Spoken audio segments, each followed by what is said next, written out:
예수와 제자들이 빌립보 가이사랴 여러 마을로 나가실새 길에서 제자들에게 물어 사람들이 나를 누구라고 하느냐?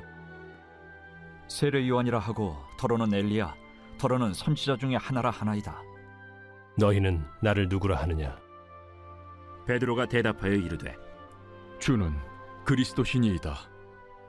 이에 자기의 일을 아무에게도 말하지 말라 경고하시고 인자가 많은 고난을 받고 장로들과 대제사장들과 서기관들에게 버림받아 죽임을 당하고 사흘 만에 살아나야 할 것을 비로소 그들에게 가르치시되 드러내놓고 이 말씀을 하시니 베드로가 예수를 붙들고 항변하매 예수께서 돌이키사 제자들을 보시며 베드로를 꾸짖어 사탄아, 내 뒤로 물러가라. 내가 하나님의 일을 생각하지 아니하고 도리어 사람의 일을 생각하는도다. 무리와 제자들을 불러 이르시되 누구든지 나를 따라오려거든 자기를 부인하고 자기 십자가를 지고 나를 따를 것이니라. 누구든지 자기 목숨을 구원하고자 하면 잃을 것이요 누구든지 나와 복음을 위하여 자기 목숨을 잃으면 구원하리라. 사람이 만일 온 천하를 얻고도 자기 목숨을 잃으면 무엇이 유익하리요? 사람이 무엇을 주고 자기 목숨과 바꾸겠느냐? 누구든지 이 음란하고 죄 많은 세대에서 나와 내 말을 부끄러워하면 인자도 아버지의 영광으로 거룩한 천사들과 함께 올 때 그 사람을 부끄러워하리라. 내가 진실로 너희에게 이르노니 여기 서 있는 사람 중에 죽기 전에 하나님의 나라가 권능으로 임하는 것을 볼 자들도 있느니라. 오늘도 여러분들의 하루 가운데 주님의 은혜와 평강이 충만한 하루가 되시기를 간절히 소망합니다. 오늘 우리가 읽은 본문은 예수님과 그의 제자들 간에 매우 특별하고 아주 중요한 이야기가 전해지고 있습니다. 이 이야기의 시작은 이렇습니다. 가이사랴 빌립보에서 시작해서 예루살렘까지의 약 200여 킬로의 여정의 시작을 알려주죠. 예루살렘을 향해 가는 예수님은 이 길에서 제자들에게 자신이 가셔야 할 십자가의 길과 제자들이 따라야 할 그 길에 대해서 가르쳐주고 계십니다. 예루살렘으로 향해 가는 길에 예수님은 제자들에게 자신의 정체성에 대한 질문을 하십니다. 지금까지 제자들은 예수님을 선생님이라고 불러왔지만 그분의 정체성에 대해서 제대로 알고 있는 사람은 아무도 없었던 듯합니다. 진정한 이해도 부족했죠. 예수님이 스스로를 인자라 칭하기도 하셨지만 그 호칭이 갖는 실제적인 뜻이 무엇이었는지도 아는 이가 없었습니다. 제자들은 주님과 가장 가까운 곳에 있었지만 그분이 진정 누구이신지는 여전히 알지 못했습니다. 그래서 예수님이 제자들에게 먼저 물으셨습니다. 자신을 따르는 많은 무리들이 본인을 누구라 생각하는지 제자들에게 먼저 물으셨죠.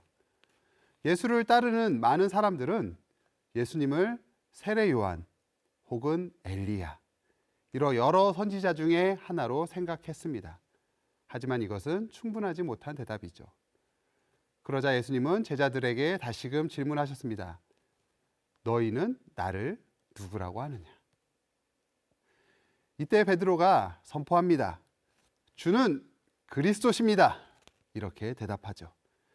이것은 분명히 예수님이 그리스도이심을 선언한 것이며 예수님도 이것을 온전히 받아들이셨습니다. 이 고백은 매우 상징적인 의미가 있기 때문이죠. 오늘의 본문을 통상적으로 이 마가복음의 분기점으로 여깁니다. 실제 제자들이 예수님께 처음으로 그리스도다, 구원자다라는 그 호칭을 사용했기 때문이죠. 그러나 여기서 조금 이상한 점이 있다면 예수님이 이것을 공개적으로 알리지 말라고 명령하고 계신다는 겁니다. 제자들이 예수님이 그리스도이심을, 구원자가 되심을 고백을 했지만 그것을 아무에게도 알리지 말라 하셨다는 거죠. 왜 그러셨을까요? 차라리 모든 사람들에게 소문을 내서 더 많은 사람들이 알게 하셨다라고 한다면 주님의 사역이 더 쉽게 풀려가지 않았을까요? 그러나 주님의 생각은 다르셨던 듯합니다. 왜냐하면 이것이 너무 일찍 공개되면 그것으로 인해서 혼란과 또 다른 오해가 있을 수 있기 때문이죠. 왜냐하면 사람들은 눈에 보이는 것만 쫓고 눈에 보이는 것만 따르기 때문에 그 뒤에 숨겨진 진짜 의미를 파악하지 않았을 겁니다. 못했을 겁니다. 예수가 그리스도인 것을 무엇을 의미하는지 그것이 드러나기 전까지는 제자들에게 그리스도의 진정한 임무가 무엇인지 가르쳐 주셔야만 했고, 또 제자들도 이것을 믿고 받아들이며 함께 할 수 있도록 하는 그 시간이 필요했기 때문인 거죠. 34절의 말씀처럼 누구든지 나를 따라오려거든 자기를 부인하고 자기 십자가를 지고 나를 따를 것이니라, 이렇게 말씀하시는 이 주님께서 십자가의 길을 걸어간다는 것이 단지 예수님 홀로 가셔야 하는 그 길이 아니라는 것을, 예수가 그리스도이심을 고백하는 모든 자들이 함께 따라야 할 길임을 말씀해 주고 계신다는 거죠. 그럼에도 오늘 본문의 이 장면을 통해서 우리는 예수님이 그리스도 되심을, 우리의 구원자가 되심을 선포하는 것이 얼마나 중요한지 보게 됩니다. 제자들이 입으로 고백하는 것을 넘어서 예수님의 그리스도 되심을, 그 깨달음을 향해 한 걸음 한 걸음 어떻게 자라갈지, 어떻게 성장해 나아갈지를 보아야 한다는 것이죠. 우리 또한 예수님을 따르며 그의 말씀과 사랑을 통해 깨달음을 얻고 더 깊은 믿음을 갖기를 기도해 봅니다. 자기의 십자가를 지고 예수님을 따라가는 것, 그게 진정한 제자의 모습이 아니겠습니까? 이어서 제자들의 신앙 고백이 있은 이후 31절 말씀에서 이렇게 말씀하시죠. 인자가 많은 고난을 받고 장로들과 대제사장들과 서기관들에게 버림받아 죽임을 당하고 사흘 만에 살아나야 할 것을 비로소 그들에게 가르치셨다.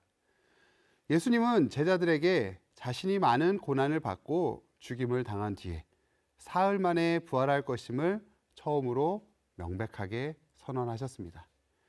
이것은 마가복음의 독자들이 마가복음을 함께 보고 있는 우리들에게도 예수님의 순환과 부활에 대한 이야기를 뒤따라가게 하는 결정적인 시작점이 되는 것이죠. 예수님의 죽음은 부활을 통해서 하나님의 목적이 성취되는 것으로 그려집니다. 이것은 우리에게 절망이 아니라 도리어 소망의 시작점이라는 것을 말씀하고 있는 것이죠. 그러나 이러한 선언에도 불구하고 제자들은 즉각적으로 이것을 이해하지 못합니다. 특히 베드로는 예수님을 붙잡고 꾸짖듯이 말하는 거죠. 예수님의 순환을 용납하려 하지 않았습니다. 그리고 되려 항변하는 거죠. 예수님은 이런 베드로를 향해서 말씀하십니다. 사탄아, 내 뒤로 물러나라. 너가 하나님의 일을 생각하지 않고 도리어 사람의 일을 생각하는구나 라고 강력하게 꾸짖으셨습니다. 이것은 인간적인 이해와 또 예수님이 십자가의 길을 통해서 걸어가고자 하셨던 그 목적 사이의 갈등에 나타나는 중요한 부분입니다. 예수님은 이에 대해서 사탄이 아닌 하나님의 뜻을 따르라고, 자신의 순환과 죽음이 오히려 영광의 길이 될 것이라고, 하나님의 나라가 권능으로 임하는 결과를 보게 될 것이라 말씀하고 가르쳐 주시는 겁니다.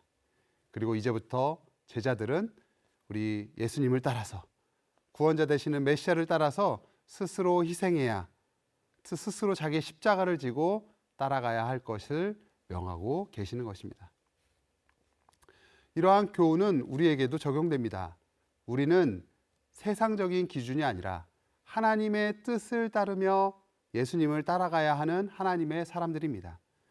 우리에게 찾아오는 어떤 순환과 어려움이 오히려 우리로 하여금 새로운 소망과 영광으로 이어질 수 있다는 것을 믿고 스스로를 부인하며 자기의 십자가를 지고 하나님의 나라가 권능으로 임하는 길을 선택하여 나아갈 수 있어야 된다는 거죠.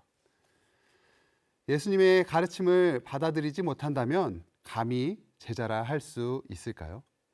우리는 주님의 제자들입니다.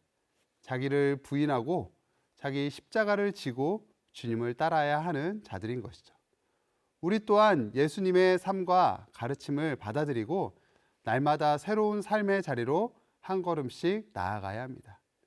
이것을 통해서 우리 삶 속에 하나님의 나라가 임하시고 하나님의 영광을 보는 일들이 넘쳐나게 될 것입니다.